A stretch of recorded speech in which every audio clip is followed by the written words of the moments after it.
విశ్వాస బాటలో ఎదుగుతున్న బిడ్డలను చూసి ప్రభు ఆనందిస్తాడు. అందుకే పునీత పౌలుడు ఫిలిప్పీయులకు రాసిన లేఖ 4:4 ఎల్లప్పుడూ ప్రభువునందు ఆనందించండి అంటున్నాడు. మనమందరము ప్రభువునందు ఆనందించవలసిన వాళ్ళని.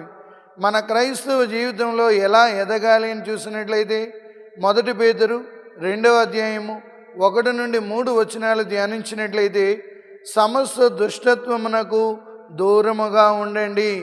మొట్టమొదటి పాయింట్, మనం ఎదగాలి అనుకున్నప్పుడు దేవుని యొక్క కృపలో కానీ, దేవుని యొక్క ప్రేమలో కానీ, దేవుని యొక్క భక్తిలో కానీ ఎదగాలి అనే ఆలోచన వచ్చినప్పుడు మనము సమస్త దుష్టత్వమునకు దూరముగా ఉండాలి.